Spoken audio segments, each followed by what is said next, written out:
It's not often we have anything to celebrate when it comes to religion and politics, so let's enjoy this one.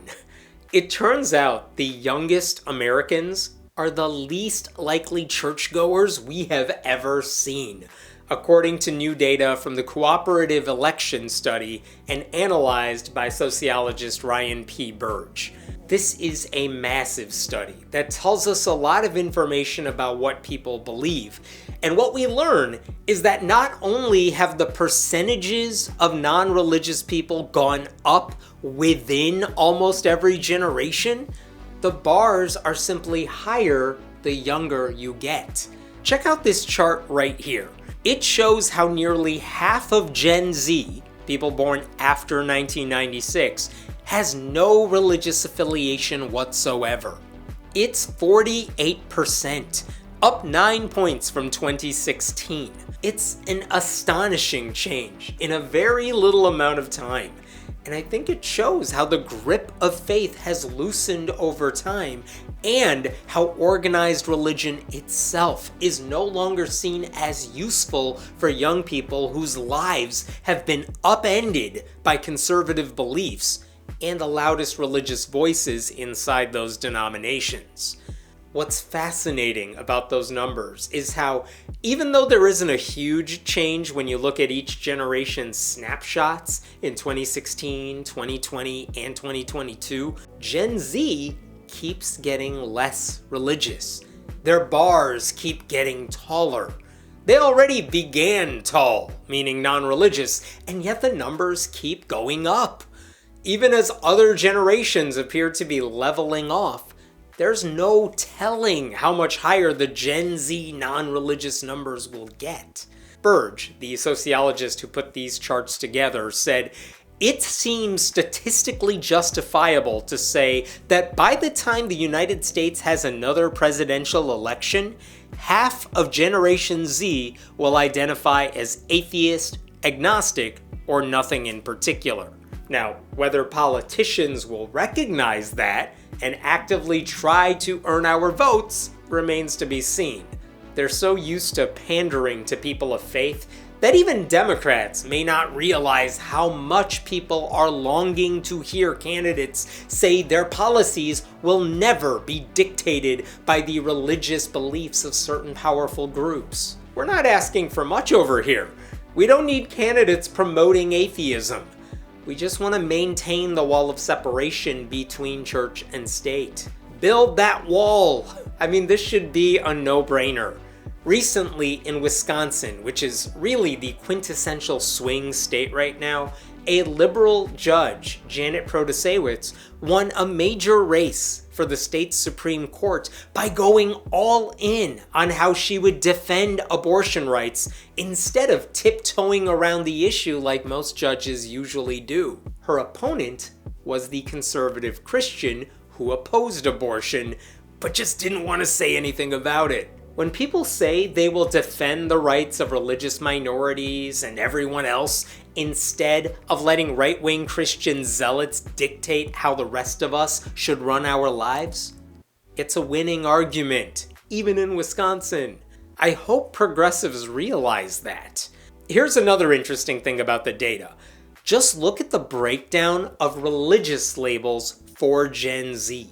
While Protestant and Catholic still have significant numbers, they amount to about a third of the entire group. That's it. The combination of nothing in particular, agnostic, atheist, and even something else dominate the rest of the chart. This is a generation that does not see faith as synonymous with virtue. They're not going to call themselves Christian just because their parents did. They have no problem saying they're none of the above, rather than pretending to be Catholic or something because they think there's some benefit to it. There isn't. To that point, Burge noted that 38% of Gen Z never attends religious services, while 70% of them attend once a year at most. Maybe Christmas or Easter, and that's it. Millennials, by the way, who were born between 1977 and 1995, have similar numbers. You're welcome. Given that 39% of the oldest silent generation attends church weekly or more often, this is a complete shift in values, or at least how we perceive attendance at religious services as indicative of those values. And we are all better off because of it. At a time when churches are trying to pass the torch to a new generation of leaders, there are fewer options for them than ever. And even then, those younger leaders will have a harder time trying to bring new people into the fold. It's like your Facebook friends trying to sell you on their multi-level marketing schemes. Like, no, I don't want your essential oils because I know it's a scam. That now goes for religion too. So why is all this happening? The survey does not get into that, but it's not hard to speculate on the reasons.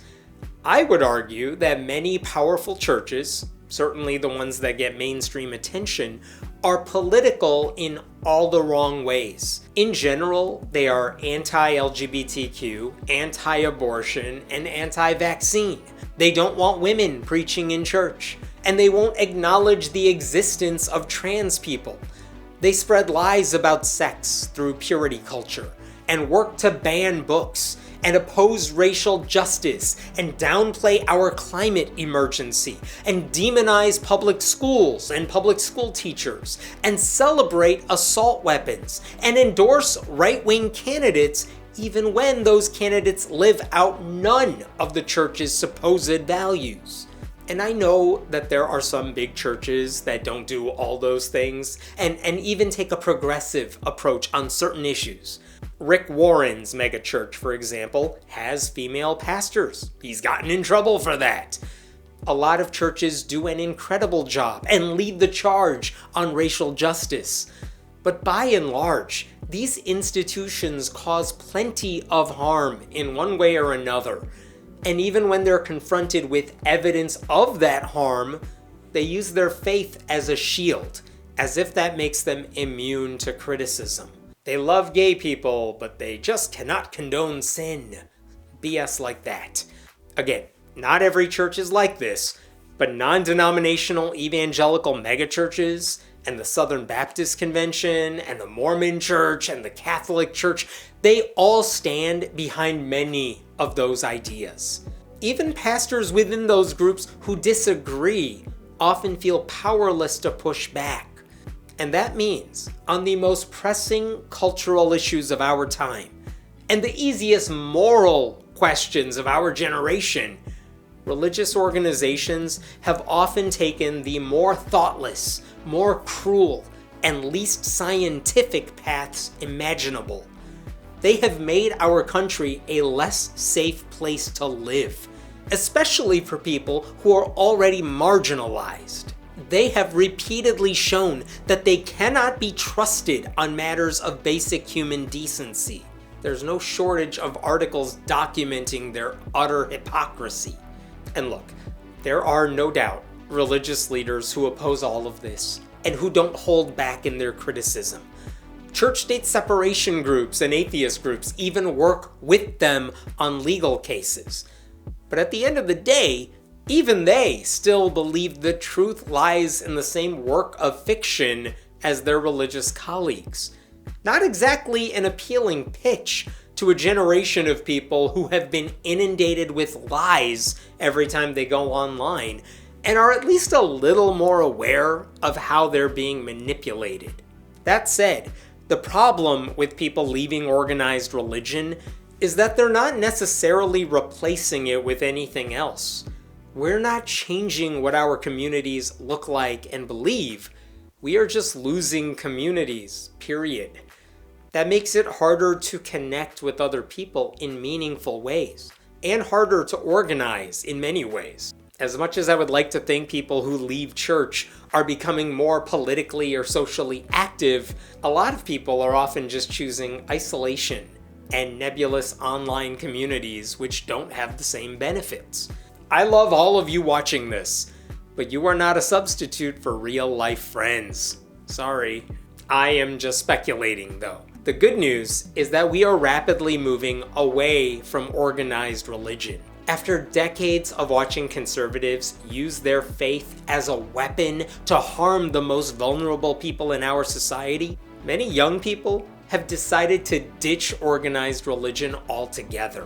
Whatever they replace it with cannot possibly be worse than what they are walking away from.